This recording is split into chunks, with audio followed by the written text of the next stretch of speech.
Mr. Black, this is Beyond Creepy, and in this video I'm going to be talking about blue-skinned beings.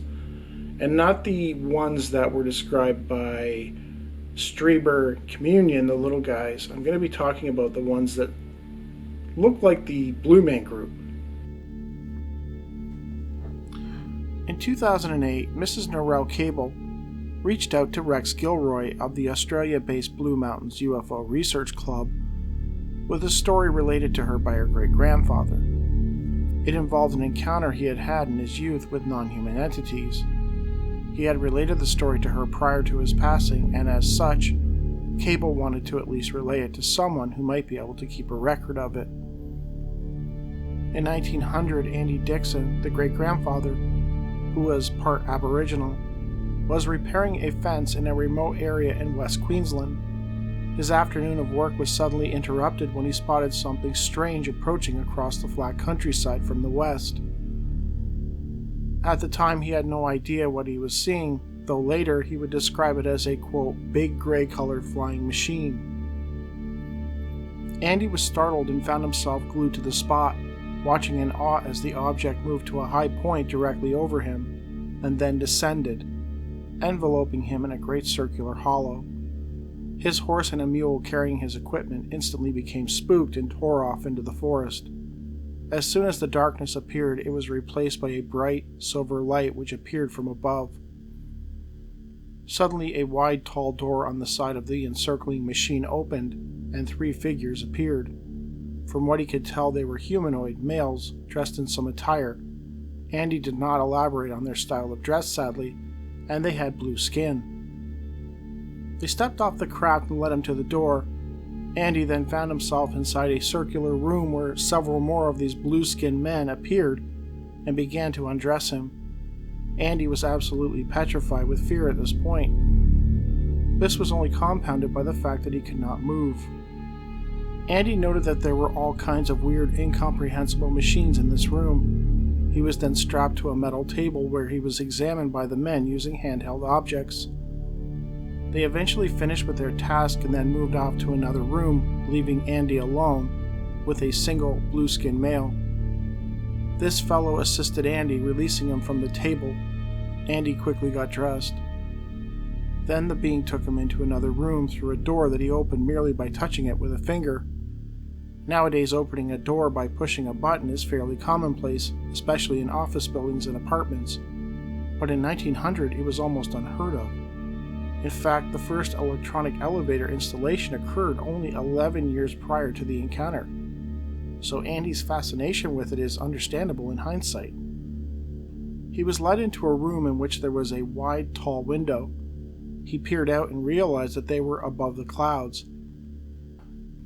Andy had not even realized that they had left the pasture, and was surprised to learn that they were airborne. All of the time he was aboard the big flying machine, none of the crew had ever spoken directly to him, but chattered amongst themselves in a strange, unknown language of their own. He then found himself watching in awe through the window as the craft began descending, eventually landing in a scrubby area. A door opened. At this, Andy saw his moment, a chance to prove that this actually happened. He grabbed an odd red-colored metallic instrument sitting on a table nearby and made his escape. No sooner had he exited the craft when one of the strange blue men appeared from the door and gave chase.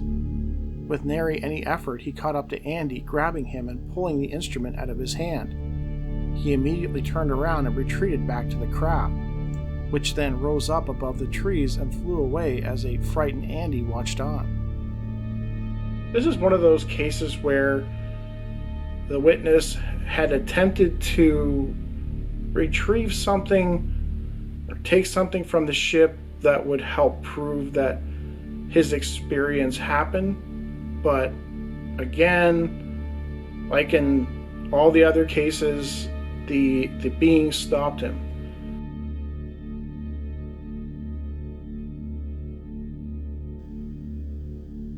In Artie Six Killer Clark's 2015 book Sky People, she details another report involving blue-skinned beings, this one from 1936 in the village of Quagara in the Isabel Department of Guatemala. Maya Elder Wak Chan recalled that one morning shortly before sunrise, His little brother and himself were awoken by a thunderous sound. They immediately jumped from their beds and rushed outside, just in time to see a dish-shaped object descend to the ground in their family's field. The two boys quickly found a hiding spot which allowed them to keep an eye on the craft. It kicked up dust and crushed the corn that they had worked so hard to grow.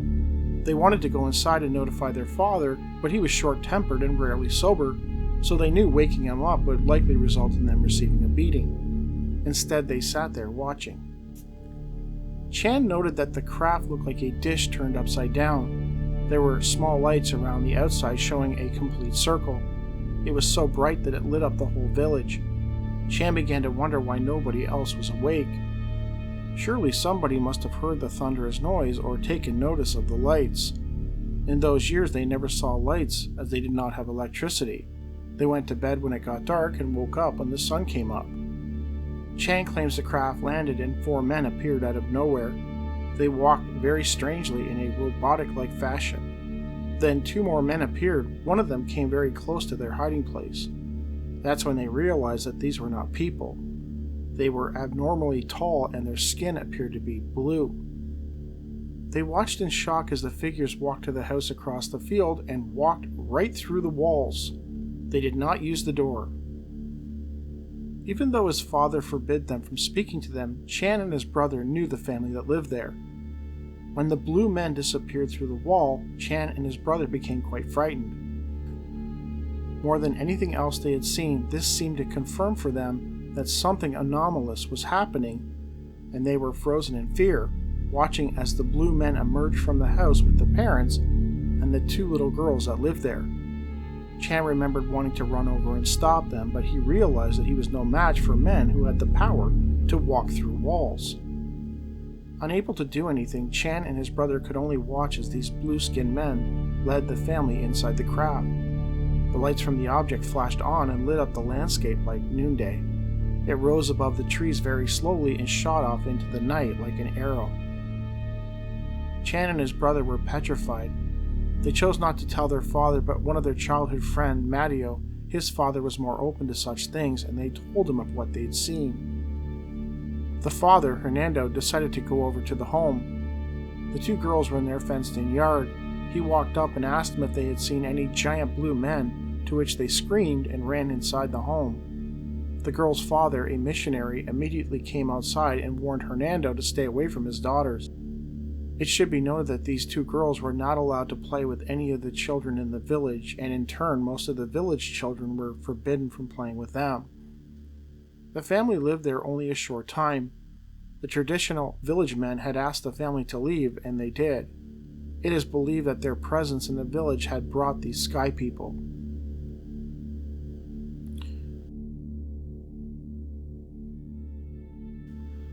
On a December 7, 2017 episode of Derek Hayes' Monsters Among Us podcast, he played a call from a 54-year-old ex-constable from Canada who claimed that he too had an encounter with some blue-skinned beings. It was mid-May 2012.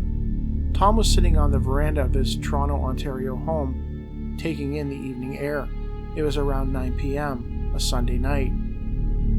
His home was situated on the corner of a well-lit street near a sidewalk in a T-section. He noticed blue flashes of light coming from the south. He thought at first it was a snow removal truck, which were required to have blue lights. But then he realized it was mid-May and there hadn't been any snow in a while. He was perplexed. He noticed the lights were flashing at odd intervals with no rhyme or reason. Further, they were 360-degree rotating warning lights. As he continued to stare, he began to make out what he was seeing. They were figures. Bright blue neon figures running south in a line. They were moving at around 30 miles an hour. They looked like regular people, 2 arms, 2 legs, a head, but he could not see facial features, and they appeared to be identical. They also appeared to be sexless.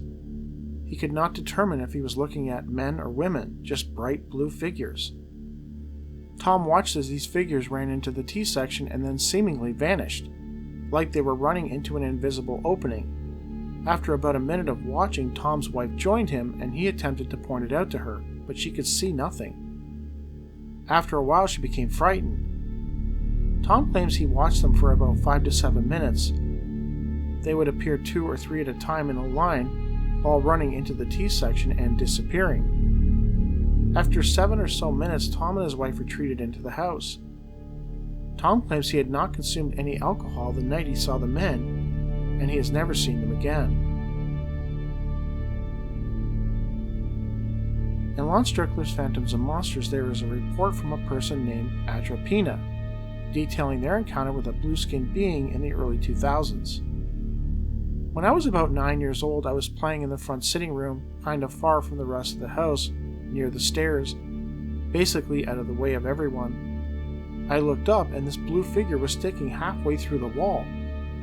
I wasn't really scared, just confused, being that the stairs were on the other side of the wall. I went to the door and looked up to see that the other half wasn't there. When I looked back, the figure had disappeared. I remember it being the color blue. It was also featureless, no eyes, mouth, anything. The witness had a vague memory of the figure having arms at its sides, but admits that they were not focused on that. I honestly clearly remember the head the most. It was kind of roundish, had a vague humanoid shape, but little round, no pockets where the eyes should be or anything, just smooth. I could kind of tell it was looking at me. I felt like it was, but I didn't see any eyes. But I know I felt like it watched me with curiosity. Like I remember that I felt like it was like, but there wasn't any sound, as I walked to the door and looked up. Another witness claimed to see one during a drive. Sadly, they did not offer a location, so I'm only including it because of how utterly weird it is. I saw a blue humanoid on the side of the highway as a kid. It was kind of standing over what looked like a big wooden box or coffin. The lid was open and it was standing over it like it had just emerged out of it or something. It was the kind of thing where I couldn't even tell what I was looking at. It was just confusing. His wasn't the only roadway encounter that I'm aware of. In 2008, an 18-year-old and his friend embarked on a multi-state road trip, traveling from Northern California to International Falls, Minnesota. They had hoped to make the trip as quick as possible and were taking turns. One drove while the other slept. Our goal was 2 days to make the 2,015-mile drive, the witness recalled.